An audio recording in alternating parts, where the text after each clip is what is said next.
خب عین حال شروع میکنیم فهموندن نمودهای اسم رو که در اینجا ما نمودهای اسم رو با جفت هایشون آوردیم. خب یکی از نمودهای اسم هست اسم جنس و اسم خاص. اسم جنس از اسم خاص با سه تا خصوصیت برجسته‌اش از همدیگر فرق میکنن.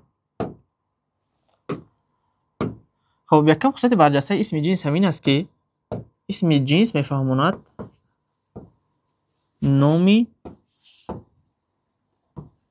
عمومی اشیاء هم جنس رو. خب دوم خصوصیتش پسوندهای جمعساز میگیرد. سوم خصوصیت اسم جنس با حرف خرد نوشته می شود.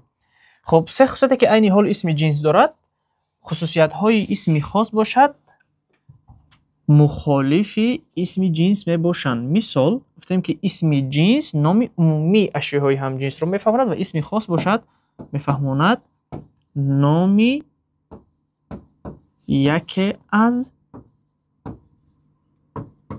اشیاء هم جنس رو. خب دوم خصوصیتش پسوندهای جمعساز میگیرد، اسم خاص باشد پسوندهای جمعساز نمیگیرد.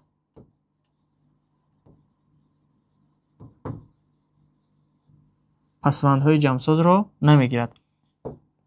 خب سوم خصوصیت اسم خاص از اسم جنس چی بود؟ با حرف خرد نوشته می شود و اسم خاص باشد در هر سه موقع، هم اول جمله، هم مابین جمله و هم آخر جمله با حرف کلان نوشته می شود.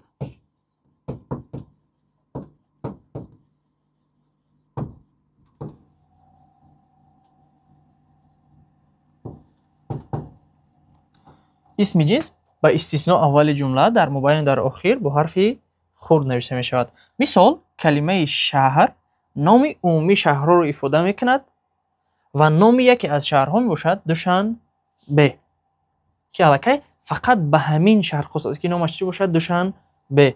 یا اینکه دریا اسم جنس است نام عمومی را افاده می کند با حرف خرد نوشته می شود در مابین در آخر جمله پسوندهای جمعساز گرفته می تواند.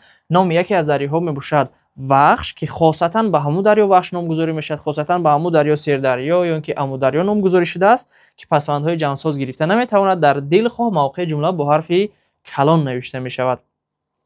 سوالی که در اینجا ما آوردیم سوال 417 مرکز ملی تست سال 2023 است.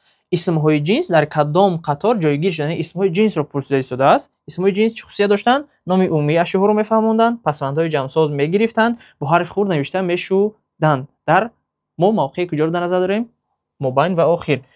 جوابی درست در این سوال میشود واریانت ا. بوستان گلستان میشوند اسم خاص. گیرنده دونده اساس زمان حاضره فعل پلس پسوند انده، اساس زمان حاضره فعل پلس پسوند انده در اینجا میشود صفت فعلی.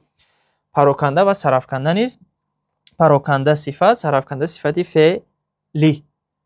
پس جواب درست میباشد واریانت ا. дарси пурраро метавонед аз телеграм канали мо дастрас намоед. Ссилкаи он дар описания гузошта шудааст.